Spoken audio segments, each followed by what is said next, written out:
ایران کی جوہری تنصیبات کو 4 اہم شاخوں میں تقسیم کیا گیا ہے: تحقیقی مراکز، مخصوص افزودگی کے مقامات، جوہری ری ایکٹر اور یورینیم کی کانیں۔ قارون نیوکلیئر پاور پلانٹ ایران کے تازہ ترین جوہری منصوبے کی تعمیر کا کام 2022 میں ملک کے جنوب مغرب میں تیل کی دولت سے مالا مال صوبہ خوزستان میں شروع ہوا، جس کی مجوزہ صلاحیت 300 میگا واٹ بتائی جاتی ہے۔ جوہری توانائی سے چلنے والے اس پاور پلانٹ کی تعمیر میں 8 سال لگیں گے اور اس پر تقریباً $2 ارب کے اخراجات آئیں گے۔ ایران نے رواں سال مئی میں اعلان کیا تھا کہ وہ اس موسم خزاں میں قارون جوہری پاور پلانٹ کے لیے جوہری جزیرے کی تعمیر شروع کرنے کا ارادہ رکھتا ہے۔ ایرانی اٹامک انرجی کے سربراہ محمد اسلامی کے مطابق اس جزیرے میں عمارتوں اور سہولیات کا ایک کمپلیکس شامل ہوگا جو جوہری پاور پلانٹ میں جوہری ری ایکٹر کے آپریشن کو یقینی بنائے گا۔ بوشہر نیوکلیئر پاور پلانٹ یہ ایران کا واحد جوہری پاور پلانٹ ہے جو خلیج فارس کے ساتھ واقع ہے۔ ایران کا جوہری پروگرام 1974 میں جرمنی کی مدد سے بوشہر میں ہی 2 کمرشل جوہری ری ایکٹر بنانے کے منصوبے کے ساتھ شروع ہوا، لیکن 5 سال بعد اسلامی انقلاب کے ساتھ ہی اس منصوبے پر کام رک گیا تھا۔ دسمبر 2007 میں ماسکو نے ایران کو افزودہ یورینیم سلنڈروں کی فراہمی شروع کی تھی اور ری ایکٹر ستمبر 2011 میں ایران کے قومی بجلی کے گرڈ نظام سے منسلک ہوا، جس سے 700 میگا واٹ بجلی پیدا ہونے لگی۔ خنداب یعنی ایرک ہیوی واٹر ری ایکٹر ایران کے خنداب ری ایکٹر کے بارے میں پہلی بار معلومات دسمبر 2002 میں اس وقت سامنے آئی جب institute for science and international security کی جانب سے سیٹلائٹ تصاویر شائع کی گئیں۔ 2015 کے مشترکہ جامع پلان آف ایکشن کے تحت ایران نے ری ایکٹر کی مزید تعمیر روک دی، اس کا کچھ بنیادی حصہ ہٹا دیا اور اسے ناقابل استعمال بنانے کے لیے کنکریٹ سے بھر دیا۔ ایران نے بین الاقوامی جوہری توانائی ایجنسی کو 2026 تک ری ایکٹر کو فعال کرنے کے اپنے منصوبوں سے آگاہ کیا، جو ممکنہ پھیلاؤ کے خدشات کے باعث بین الاقوامی توجہ مبذول کر رہا ہے۔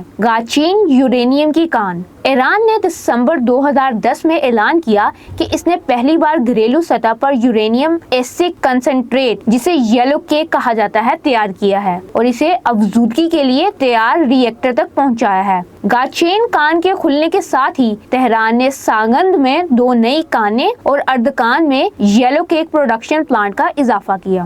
اصفہان یورینیم پروسیسنگ پلانٹ 2006 میں ایران نے اصفہان نیوکلیئر ریسرچ سینٹر میں یورینیم پروسیسنگ کی سہولت پر کام شروع کیا، جس کا مقصد یلو کیک کو 3 اہم شکلوں میں تبدیل کرنا تھا: یورینیم ہیکسا فلورائڈ گیس جو ناتنز اور فردو میں یورینیم افزودگی کے عمل میں استعمال ہوتی ہے، یورینیم آکسائڈ جو ری ایکٹرز کو ایندھن فراہم کرنے کے لیے استعمال کیا جاتا ہے، دھاتیں جو کچھ قسم کے ایندھن کے عناصر کی تیاری کے ساتھ ساتھ جوہری بموں کی تیاری میں استعمال ہوتی ہیں۔ ناتنز ایران میں یورینیم کی افزودگی کا اہم مقام ہے جو تہران سے تقریباً 250 کلومیٹر جنوب میں واقع ہے۔ یہ سہولت 3 بڑی زیر زمین عمارتوں پر مشتمل ہے جو 50,000 سینٹریفیوجز کو چلانے کی صلاحیت رکھتی ہے، تاہم اس وقت وہاں تقریباً 14,000 سینٹریفیوجز نصب ہیں، جن میں سے تقریباً 11,000 کام کر رہے ہیں تاکہ یورینیم کو مخصوص حد تک صاف کیا جا سکے۔ ناتنز پلانٹ میں تیار یورینیم نیوکلیئر پاور پلانٹس کے لیے ایندھن پیدا کرنے کے لیے موزوں ہوتی ہیں، تاہم اسے جوہری ہتھیاروں کی تیاری کے لیے درکار 90% سطح تک بھی افزودہ کیا جا سکتا ہے۔ 2020 میں اس مقام پر آگ لگ گئی تھی اور ایرانی حکام نے دعویٰ کیا تھا کہ اس کے پس پشت سائبر تخریب کاری کی کارروائی تھی۔ 2021 میں ایران نے اعلان کیا کہ اس سہولت کو جوہری دہشت گردی کی کارروائی کا سامنا کرنا پڑا۔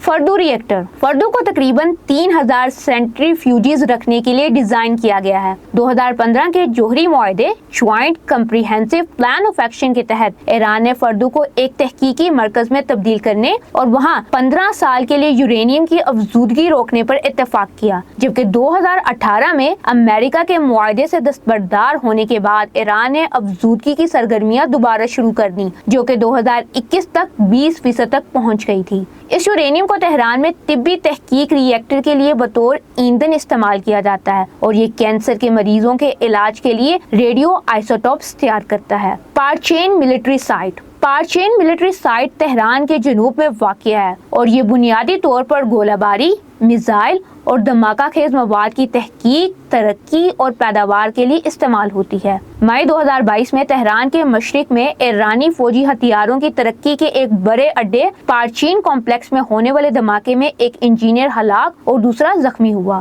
قم میں یورینیم کی افزودگی کا پلانٹ۔ جنوری 2012 میں ایران نے اعلان کیا کہ اس نے قم شہر کے قریب فردو میں زیر زمین مقام پر یورینیم کی افزودگی شروع کر دی ہے۔ ایران نے اندیا دیا ہے کہ افزودہ یورینیم کو اس کے تہران ریسرچ ری ایکٹر کے لیے ایندھن کے طور پر استعمال کیا جائے گا جو طبی آئسوٹوپس تیار کرتا ہے۔ تاہم یورینیم کو 20% سے 90% تک افزودہ کیا جا سکتا ہے جو جوہری ہتھیار بنانے کے لیے درکار ہوتی ہے۔